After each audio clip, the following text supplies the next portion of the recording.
Hey, you're looking good today. This is Frank in the Brazil Times newsroom, and here's what's in today's edition of the Brazil Times.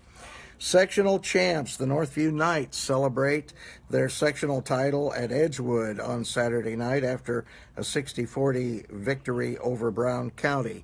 We have a picture on the front page, and you can also read more from about that game on page 6 in our sports section. Also on the front page today, 2 little free libraries in Brazil recently got a big donation of new books with help from some hungry local residents. We are so excited to get all these books, said Vicki Mace about the Clay County Historical Society's recent delivery of almost 300 new books from the First Book Company.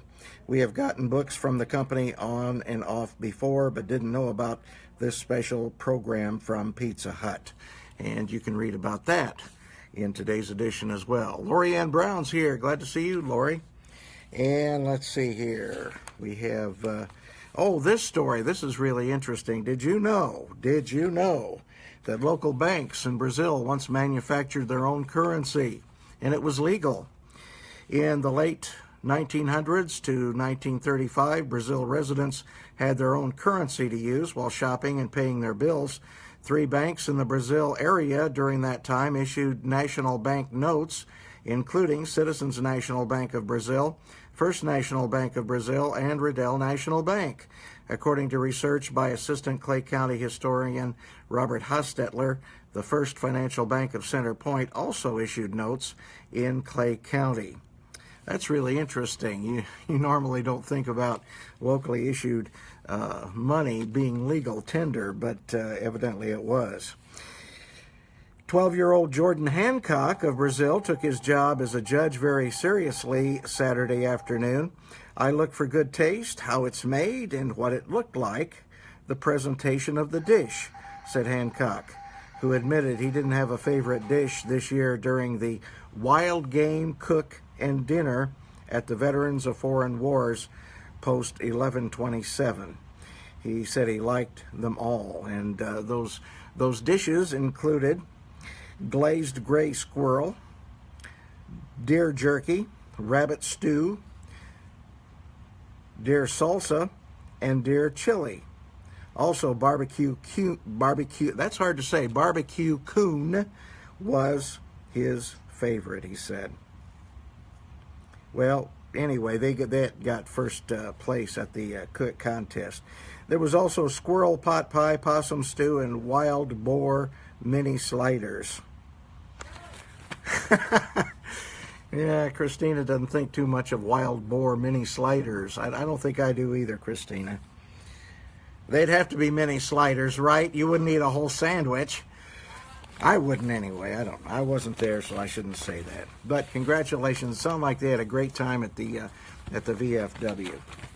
So let's see what else we have inside today's edition of the Brazil Times.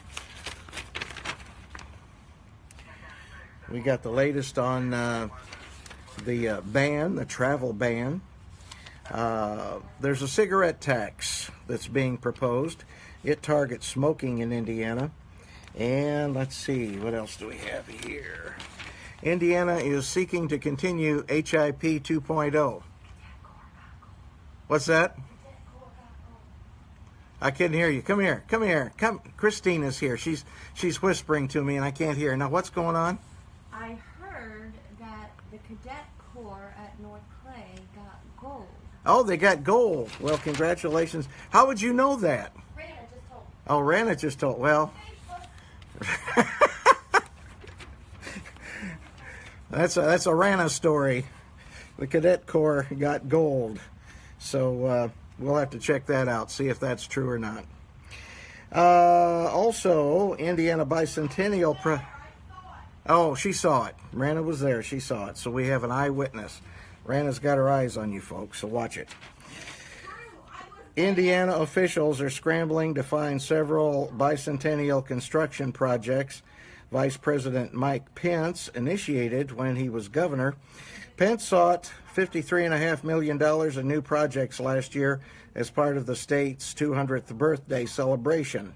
The Indianapolis Star reported the projects included a $2 million plaza at the Indiana State House, a $2.5 million education center at the State Library, a $25 million State Archives building, and a $24 million inn at Potato Creek State Park in St. Joe County.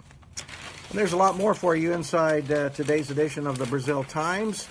On our radar today, we have the Clay County Commissioners are meeting at 9 o'clock today, and the Clay County Council meets at 6 o'clock tonight.